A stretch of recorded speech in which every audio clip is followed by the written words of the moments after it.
ગેરકાયદેસર ઘૂસણખોરી સામે અસલાલી પોલીસની મોટી કાર્યવાહી। 3 બ્રોકર્સ સહિત 6 બાંગ્લાદેશી નાગરિક ઝડપાયા।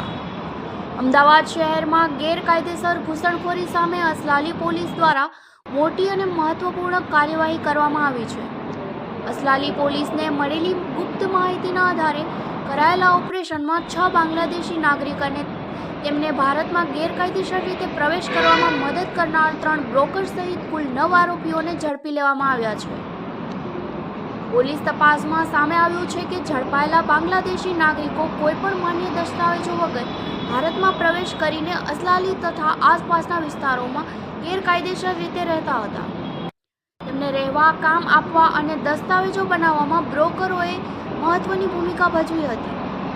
ઘટનાની જાણ થતાં જ અસલાલી પોલીસ દ્વારા તમામ આરોપીઓને વિરુદ્ધ વિદેશી અધિનિયમ સહિત સંબંધિત કલમો હેઠળ કાયદેસરની કાર્યવાહી હાથ ધરવામાં આવી છે। પોલીસે વધુ તપાસ હાથ ધરી છે અને આ ગેંગના અન્ય સભ્યો સુધી પહોંચવા માટે પૂછપરછ ચાલુ રાખવામાં આવી છે। કાર્યવાહીથી અસલાલી પોલીસની સતર્કતા અને મજબૂત કામગીરી એક વખત ફરી સામે આવી છે। શહેરમાં ગેરકાયદેસર ઘૂસણખોરી રોકવા પોલીસ દ્વારા સતત ચેકિંગ અને કડક કાર્યવાહી ચાલુ રાખવામાં આવશે। Reporter Kamlesh Dabhi, DG news, Aslali, Ahmedabad. પરિવારની ધરપકડ કરી છે। કેટલા સમયથી રહેતા હતા, ક્યાં ક્યાં વાંચતા પડતા હતા, શું?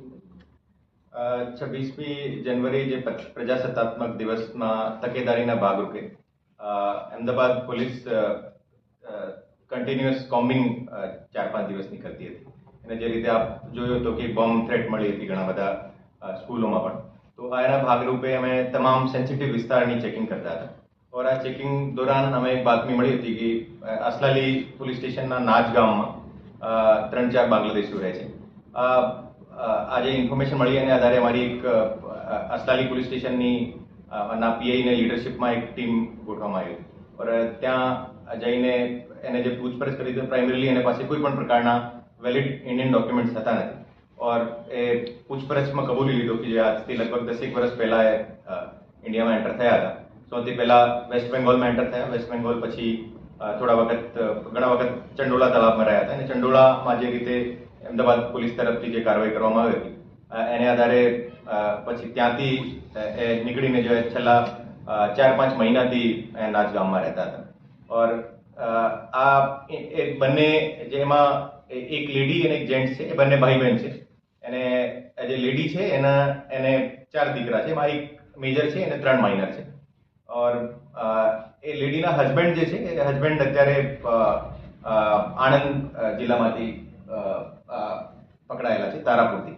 और એની માહિતીના આધારે અમે આ માહિતી અમને આણંદ જિલ્લામાં આપી હતી और એના આધારે એસઓજી ત્યાં એના હસબન્ડને પણ ડિટેન કરેલો છે। તો ટોટલ મળીને 7 બાંગ્લાદેશી ડિટેન કરવામાં આવેલા છે। એમાંથી 6 બાંગ્લાદેશી અમારે અહીંયા ડિટેન કરવામાં આવેલા છે અને 1 બાંગ્લાદેશી આણંદ જિલ્લામાં ડિટેન કરવામાં આવેલા છે। અને એ લોકો ત્યાં એક એજન્ટને મારફતે કલકત્તા વેસ્ટ બેંગોલમાં એન્ટર થયા હતા और ત્યાંથી પછી ટ્રેનના માધ્યમથી અહીંયા પહોંચ્યા હતા और એ તમામને ડિપોર્ટેશનની કામગીરી અત્યારે ચાલુ છે और એની કાગળ કાર્યવાહી અને આ 26મી જાન્યુઆરીને તકેદારીના ભાગરૂપે અમે તમામ પ્રકારના જે સેન્સિટિવ લેબર વિસ્તાર છે તમામ ચેક કરી રહ્યા છે और એમાં ઘણી બધી જે પણ વસ્તુ મળશે એના આધારે આગળની કાર્યવાહી કરવામાં આવશે। બાંગ્લાદેશી પુરાવા મળી આવે છે બાંગ્લાદેશી ને કે ત્યાંના નાગરિકો હોય તેવા કોઈ એને પાસે કોઈ પણ પ્રકારના વેલિડ ઇન્ડિયન ડોક્યુમેન્ટ ના હતા। એને જે જૂની હિસ્ટ્રી એનો મોબાઈલ ફોન ને બધા જોતા અમે ખબર પડી કે ખરેખર એના કનેક્શન્સ બાંગ્લાદેશમાં છે और એની પૂછપરછ મેં વ્યવસ્થિત કબૂલી લીધું છે કે બાંગ્લાદેશથી આવેલા છે એને આ એજન્ટને માધ્યમથી આવેલા છે। તો ચંડોળા તળાવની વાત છે, ત્યાંથી શીખતા નથી, બીજા પણ હશે એ આજુબાજુના વિસ્તારમાં એની જે રીતે અમે આ પહેલા પણ ઘણા બધા લોકો અમે પકડેલા છે और અમદાવાદ સિટી પોલીસ પણ ઘણા બધા લોકો પકડેલા છે और એ ચંડોળા તલાબવાળા અમે પહેલી વખત જે છે ચંડોળા તલાબવાળા મળેલા છે જે ત્યાં રહેતા હતા અને અત્યારે અમદાવાદ ગ્રામ્યમાં શિફ્ટ થયા હતા और એવા કોઈ બીજા પણ હોય તો જો એની પણ કામગીરી અત્યારે ચાલુ છે।